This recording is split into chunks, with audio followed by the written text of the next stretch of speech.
Bonjour à toutes et à tous, bienvenue dans cette nouvelle vidéo tutoriel d'apprendre la SEO.com, une vidéo tutoriel dans laquelle nous allons voir comment réaliser un treillis tubulaire. Ici c'est un flanc de fuselage d'avion.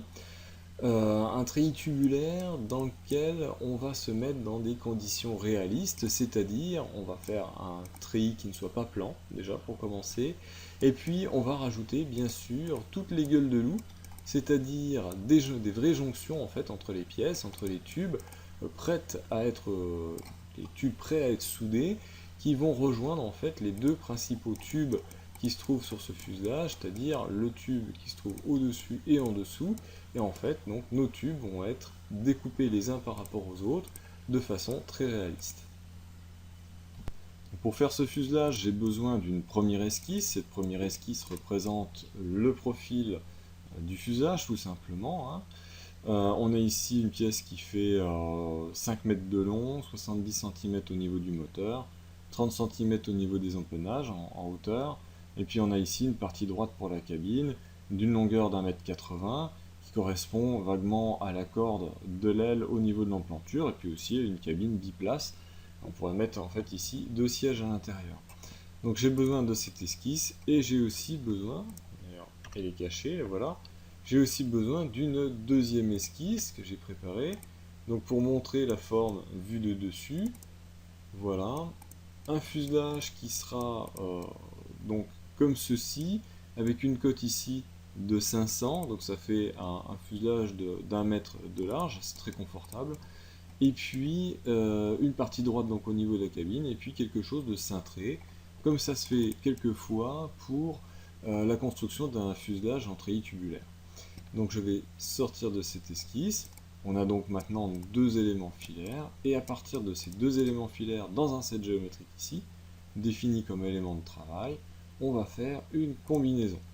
Donc une combinaison entre, oui, effectivement, cette première esquisse et cette deuxième esquisse, je valide. On obtient maintenant cet élément, on voit maintenant le côté en fait du fuselage cintré. Je vais cacher mes deux esquisses, voilà. On a notre côté, quasiment notre côté de fuselage. On va rajouter donc des barres pour faire le treillis, et pour rajouter ces barres, on va rajouter des points. On va rajouter des points sur cette courbe. Enfin, on va pas rajouter des points directement sur cette courbe, parce que c'est un seul élément, ça va pas être facile de placer des points là-dessus. On va rajouter des points sur des extractions, tout simplement, de cette combinaison. Alors, on fait ça pourquoi? Parce que c'est plus facile, oui, parce que le profil en fait doit faire quelque chose comme 10 mètres, puisqu'on a 5 mètres dans un sens, 5 mètres dans l'autre. Quand on place un point là-dessus avec distance, on va partir d'un coin par exemple, Katia va nous déterminer un point de départ, puis on va nous dire, oh, je veux placer un point quelque part là-dessus, mais comme ça fait 10 mètres de long, ce ne sera pas facile de les répartir. Donc on va mettre un premier point par exemple, et ici plutôt que de montrer courbe, de montrer donc cette grande courbe, on va faire tout de suite bouton droit, et on va dire créer l'extraction. Voilà, créer l'extraction, on va montrer par exemple cette barre, on va dire OK, et on va se placer par exemple un point milieu ici à cet endroit-là, on va dire OK. Comme ça, on a tout de suite un point milieu, c'est pratique. On va faire pareil avec la barre du dessus. On va prendre donc ici bouton droit, créer l'extraction, prendre ça, on va dire OK, point milieu, valider. Alors à partir de là, on est capable tout de suite de mettre nos premières barres. Alors les premières barres, ce seront tout simplement des droites, donc je peux double-cliquer dessus, et on va placer par exemple la première. On va partir par exemple de ce coin en haut, on va aller jusque là, on va dire OK, une barre, partir de ce point, aller vers ce point, deux barres, donc ce sont des lignes point-point tout simplement, et on va partir de là, on va aller jusque là, OK, puis on va s'en mettre une petite dernière ici, voilà, hop, et on s'arrête là, on dit annuler. Donc là on a un début de fuselage. Maintenant on va continuer donc à répartir des points là-dessus pour faire donc le treillis de ce fuselage. Alors combien je vais en mettre, je ne sais pas. Je vais dire par exemple un ici, 2, 3. Je vais essayer d'en mettre 3 en bas, et puis en haut on a dit 1. On va déjà en mettre 3 en bas. on va mettre nos 3 points sur cette barre. On va peut-être commencer par faire l'extraction de cet élément. Donc on va prendre ici extraction. On va prendre juste ce morceau-là, on va dire OK. Et puis sur ce morceau, on voit ici extraction 5, on va dire qu'on veut répéter des points. Donc on va dire premier point, ça va être peut-être cacher la combinaison, cacher, peut-être cacher aussi cet élément-là. Voilà, on va prendre donc comme premier point, l'extrémité. On va peut-être faire un bouton droit, on va dire point extrémité. Voilà, hop, dans le sens là. Et on va dire nombre d'instances, on va dire donc courbe bien sûr, cette courbe-là, donc par défaut. Et nombre d'instances, on va dire donc 3. On ne veut pas les créer dans un nouveau corps, on va dire aperçu, on va dire OK.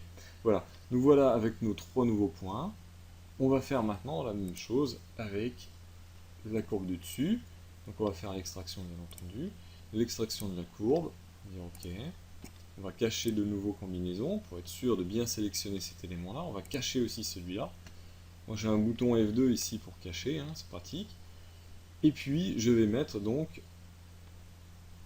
on va dire autant de points. Oui, je vais mettre autant de points, comme ça va me permettre de faire des barres verticales tout simplement à ce niveau-là. Donc on va mettre, ou alors tout simplement, on peut faire la projection tout simplement verticale de ces points-là. Ça serait même plus sympa. Donc on y va, on va dire tout simplement projection. Projection, où es-tu? Je suis là. Projection de quoi? Du point. Le support, celui-ci, alors c'est pas une projection normale que je vais faire, c'est selon une direction. La direction sera la direction Z sur mon modèle. Je dis OK. Me voilà avec ce premier point. Donc ce que je peux faire, c'est faire un copier, CTRL-C, CTRL-V du deuxième point. Et ici, éditer ce truc-là et simplement repointer donc celui-ci, ce point, et dire en fait qu'il s'agit de ce point 7, dire OK, je gagne un peu de temps. Je resélectionne mon set géométrique, je fais un CTRL-V, puisque dans le buffer, j'avais encore la projection 1. Je double-clique sur projection 3, et à la place du point 6, je prends ce point-là. Voilà, validé. Donc ça c'est bien. Maintenant j'ai l'ensemble de mes points. Je vais pouvoir de nouveau mettre des barres. Donc double-clic sur la fonction ligne point-point. Et je vais par exemple faire tout de suite les barres verticales. OK. Barre verticale, je peux appuyer sur Entrée. Barre verticale, Entrée. Voilà, c'est très bien. Je vais faire annuler dans un premier temps. Je vais remettre ma combinaison. Afficher. Et je vais réafficher ma droite 10 et ma droite 11 pour voir un peu dans quel sens je vais partir. Donc je vais partir comme ça, comme ça, comme ça, etc. Donc je vais rajouter double-clic. Ici, je rajoute donc mes différentes barres. Donc, ici, alors peu importe si j'attrape en fait l'extrémité d'une ligne ou bien le point qui se trouvait sur combinaison 3, ici ça ne me pose pas de problème. Ça pourrait dans certains modèles être important, ici pour moi ça n'est pas très important. Donc je vais dire valider, j'appuie sur entrée, OK. Je repars de là, je vais là, OK. Je pars de là, je vais là, OK. Et la petite dernière, ici, OK. Voilà, annulé. Donc ici, en principe, j'ai toutes mes barres. Je vais pouvoir maintenant commencer à créer le surfacique de mes tubes. Donc ici, j'ai créé un set géométrique surfacique. Ici, j'ai renommé le set géométrique précédent, j'ai renommé filaire. On retrouve tous les éléments filaires à l'intérieur. Je vais quand même revenir là-dessus. Et avant de faire donc la création de mes surfaces de tubes, je vais simplement extraire en fait des morceaux, les morceaux de combinaison 3, c'est-à-dire la partie du dessus, les barres verticales, la partie du dessous, etc. Donc ce que je vais faire, c'est tout de suite créer des extractions. Extraction donc de la partie du dessus. Donc ici on va dire tout simplement propagation continuité en tangence. Ça permet d'avoir la partie du dessus. Donc je vais marquer tout de suite, je vais changer son nom, je vais marquer tube supérieur. Tube supérieur. Voilà. Je vais faire pareil avec tube inférieur. Donc extraction ici. continuité en tangence, donc ça ne marche pas, c'est normal. Si je mets une continuité en point, ça va être embêtant parce qu'on va faire tout le tour. Donc ici, je vais utiliser une extraction multiple. Donc extraction multiple, je prends cet élément plus cet élément et je dis OK. Voilà. Ensuite, il me faut extraire, donc là, je prends l'extraction, donc tout à fait normal. Je prends celle-là, je dis OK, et encore une extraction. Voilà. OK. Donc comme ça, je peux cacher définitivement ma combinaison. Et je peux renommer aussi donc cette extraction multiple en mettant le tube inférieur. Voilà. Inférieur. Voilà. Donc, alors pourquoi je fais ça? Tout simplement parce que je vais me servir ensuite de la fonction balayage pour fabriquer tous mes tubes.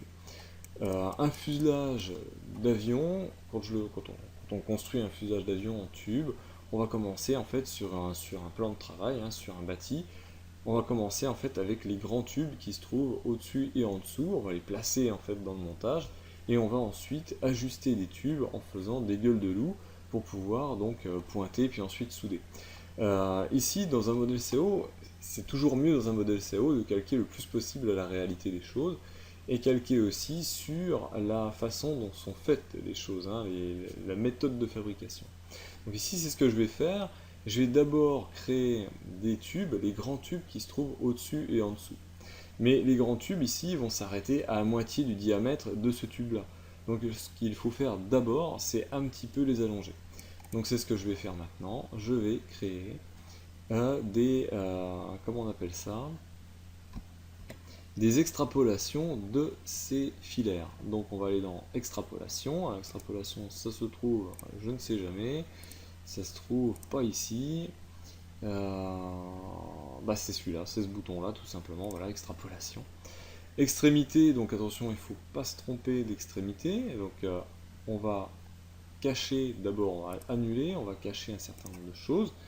Cacher ça, voilà, ça évitera de prendre les mauvais éléments, cacher celui-là, comme ça on se retrouve avec les extrémités de quoi? De tube supérieur ici et de tube inférieur. Donc je vais faire l'extrapolation, extrémité, donc on va montrer ça, l'extrapoler, donc il s'agira de ce truc là, et longueur ici on va rallonger. On va rallonger de combien? On va peut-être pas rallonger de 152 mm, c'est pas nécessaire, puisque je vais utiliser du tube de 20 mm, on va rallonger par exemple de 12 mm. Voilà. Donc ici on a l'extrapolation, 12 mm, et le tube supérieur ici est caché. Donc on va faire extrapolation d'un côté, et ensuite on va faire donc, tout de suite extrapolation de l'autre. Voilà, donc extrémité, donc ce sera cette extrémité. C'est l'extrémité en fait ici de extraction 6, donc ça ne va pas. On va cacher extraction 6. Moi ce que je veux c'est extrapolation 1. Donc je prends donc la fonction extrapolation, je montre l'extrémité. Donc il s'agit bien ici de extrapolation 1, ça nous met 8. Et l'extrapoler, c'est bien extrapolation 1. On augmente de 12 mm, ce sera suffisant. Voilà. On va faire maintenant pareil avec le tube inférieur. Donc c'est parti, extrapolation du tube inférieur. Alors, extrémité, voilà, je vais retirer, je ne peux pas retirer, donc j'annule. Je relance ma fonction extrémité, cet objet-là, 12 mm, ok, et je recommence. Extrapolation d'extrémité, attention. Ah, ici, c'est encore une fois l'extraction 5. Donc je la cache, voilà, je relance ma fonction. Extrémité de l'extrapolation, c'est bon. Ici, de 12 mm. Parfait. Maintenant, je peux réafficher mes barres. Hein. Alors celle-ci, oui. On avait quoi encore? On avait celle-ci. Et puis les deux barres verticales qui étaient en fait des extractions. Alors c'est celle-ci et celle-ci. Voilà. Alors, c'est très bien, on va passer maintenant dans le set géométrique surfacique, définir l'objet de travail. On peut peut-être cacher d'ailleurs ce filaire. Et puis, on va tout de suite donc faire le balayage Avec la fonction balayage ici, on va utiliser ici cercle, hein, c'est pas explicite ni segment, c'est cercle, on va prendre cercle, on va prendre ici, donc centre et rayon. Il y a beaucoup de solutions, on va prendre centre et rayon. Alors centre, courbe des centres, on va montrer donc cette extrapolation, et puis un rayon de 20, et en principe, on devrait obtenir un résultat tout de suite, le voici. Donc on va se rapprocher, hein.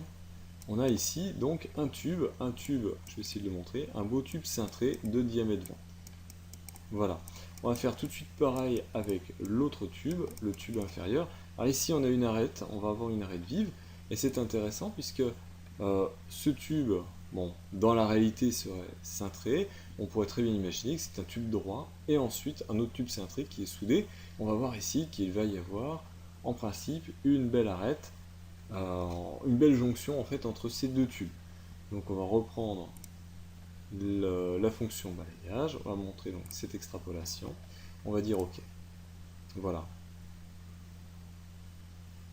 Donc on a un avertissement, la courbe au centre n'est ni continue en tangence, ni plane, etc. Le calcul risque d'échouer, même si quelques modifications sont apportées aux données d'entrée. On va dire fermé. Ici, en fait, la machine m'a fait automatiquement un petit raccord assez rond. Personnellement, ça ne me gêne pas. Katia a donné en fait une information en disant que effectivement il y a un problème ici, il y a une arête vive, hein, il y a quelque chose, on n'est pas continu en tangence, etc. Elle n'a pas voulu me faire en fait tout simplement un raccord avec une belle arête ici entre les deux. C'est généralement ça se passe bien sur quelque chose de plan. On a vu hein, dans le message d'erreur qu'on nous parlait d'un profil plan. On peut faire par exemple un petit essai, on peut faire un CTRL-N, un P pour une part. On va se mettre tout de suite. C'est toujours important de faire des petits essais en fait. Quand on a le doute, on va prendre par exemple ça. On va faire un profil comme ça. Voilà, tout simplement. On repart, allez, on part tangent, tac, et puis on fait ça. Voilà. On sort et là on relance la fonction. On lance la fonction balayage, on montre ça, on dit OK. Et là, effectivement, ça s'est bien passé. Pourquoi? Parce que le profil est plan, donc Katia est capable de me faire en fait des raccords, voilà, des beaux raccords, même si on n'est pas continu en tangence, hein, on a ici un point en fait sur cette courbe, on a un changement brutal ici, on n'a pas de tangence, et en fait la machine est capable de me faire donc ces raccords avec une belle découpe. Donc c'était pas le cas dans mon modèle de fuselage, donc ici on s'en fiche, on s'en va. Par contre, bon, bah, le logiciel m'a fait quelque chose d'un petit peu arrondi. Et puis c'est pas idiot finalement, puisque c'est assez réaliste finalement, hein. C'est comme si on avait un petit peu donc cintré ce tube pour obtenir cette forme. Voilà. Donc si ça vous convient pas, l'autre solution c'est de traiter à part donc cette barre ici et de repartir avec une autre barre à cet endroit-là et de faire donc un joli raccord ici entre les deux si les deux surfaces ne se touchent pas vraiment. On va continuer maintenant, on va créer tout simplement les autres barres pour raccorder avec les suivantes. Donc c'est exactement comme ça finalement qu'on construit un vrai fuselage, hein. On a d'abord ces deux barres, ensuite on va rajouter les autres barres. Alors c'est parti, on va toujours utiliser, on va pas s'embêter, on va utiliser balayage, et on va faire par exemple cette barre. On va faire cette barre ici, on va dire OK, voilà.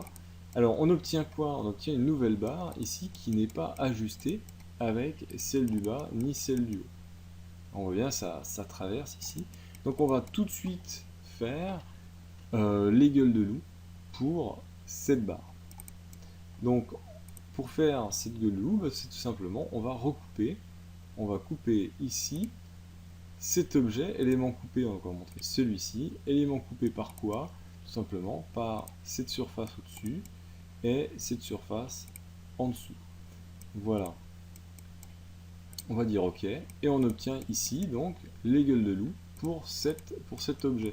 Donc on voit ici que cette barre en fait, est bien découpée pour venir épouser la barre du dessus, et la barre du dessous Et ces deux grandes barres, en fait, ces deux grands tubes qui se trouvent au-dessus et en dessous, n'ont pas été du tout découpés, ils sont entiers. Donc c'est complètement réaliste par rapport à la construction d'une vraie structure. Donc pour la suite, on va s'occuper de cette barre. Donc c'est parti, on va faire le balayage. Donc voilà ici. OK. Et là, ça dépasse, ça devrait pas dépasser. Alors pourquoi ça dépasse? Tout simplement parce que... Ah oui, voilà.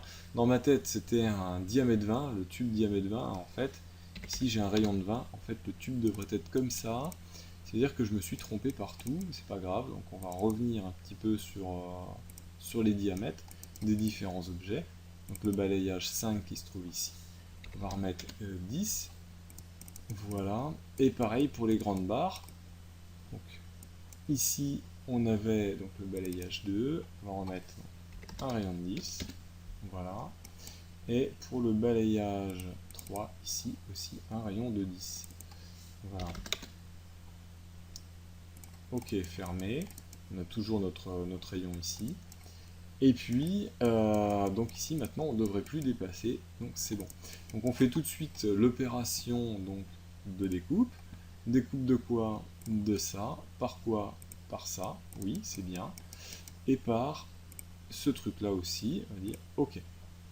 Donc là on voit maintenant mieux que le tube, donc ce tube là est intact, et puis l'autre est de toute façon ajusté, et il dépasse ici de 2 mm, comme j'avais prévu dans ma tête. Donc maintenant on va faire donc, cette barre là. Donc c'est parti, on va faire donc, balayage. Voilà, donc balayage, de quoi? De ça, OK. Donc effectivement là, ça va trop loin, on voit à l'intérieur que ça passe à travers la matière. On va donc découper maintenant, découper cet objet, oui. Alors par quoi? Par celui-là, ça en était habitué. Par celle-ci aussi, donc on voit ici que ça s'ajuste parfaitement.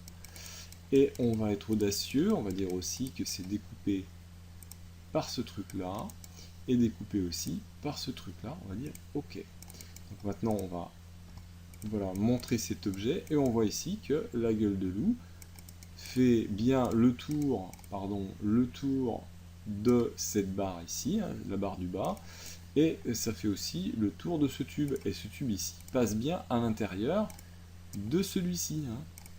Donc ça, c'est vraiment fait comme ça, hein, un fuselage en treillis tubulaire, c'est vraiment fait comme ça. Alors après, l'ordre des opérations, c'est peut-être, pour moi, ce serait d'abord de faire effectivement cette barre-là, et ensuite de mettre les diagonales. Voilà, en tout cas, c'est parfaitement ajusté. Donc vous avez compris le principe. Ensuite, on doit faire en fait toutes les barres. Donc prioritairement, je pense, les barres verticales, et ensuite les barres qui sont en diagonale. Donc je ne vais pas le faire là, durant m'enregistrer pour la vidéo. Je mets la vidéo en pause, et puis on se retrouve juste après quand le fuselage est terminé. Enfin, le flanc du fuselage est terminé. Voilà, donc j'ai fait l'ensemble des opérations de balayage et de découpe de chaque tube au niveau des jonctions. Donc on est dans une situation vraiment réaliste, hein. On a un treillis vraiment, un treillis tubulaire vraiment en forme pour ce fuselage.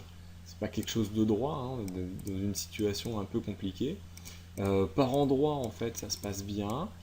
Par endroit, c'est un petit peu plus compliqué. On voit ici en fait qu'on n'arrive pas exactement sur la pointe, et ça c'est dû tout simplement au fait qu'on est sur un tube courbé. Donc ça, ce sont vraiment des conditions réalistes. Ça oblige quelquefois Katia à nous poser la question voulez-vous conserver tous les éléments, parce que au moment d'une découpe, on a peut-être un tout petit bout de surface de l'autre côté. Donc ça fait en fait deux parties, hein, deux parties de ce tube. Donc on lui dit simplement oui, effectivement, je veux garder uniquement une partie du tube en utilisant l'option extraction, et puis en montrant en fait la partie du tube qui convient. En tout cas, ici je suis bien arrivé au bout, on a toutes nos gueules de loup. Il suffira maintenant de faire la symétrie de cette pièce pour avoir le deuxième flanc, enfin la symétrie de tous ces éléments surfaciques pour avoir le deuxième flanc. Voilà pour la confection de ce flanc de fuselage en treillis tubulaire. J'espère que cette vidéo vous a plu. Dans la prochaine vidéo, on fera donc la symétrie de cette partie, on rajoutera les barres qui manquent, pour constituer vraiment le fuselage complet. En tout cas, je vous remercie d'avoir regardé cette longue vidéo jusqu'au bout, et je vous dis à très bientôt pour une prochaine vidéo tutoriel d'apprendre la SEO.com.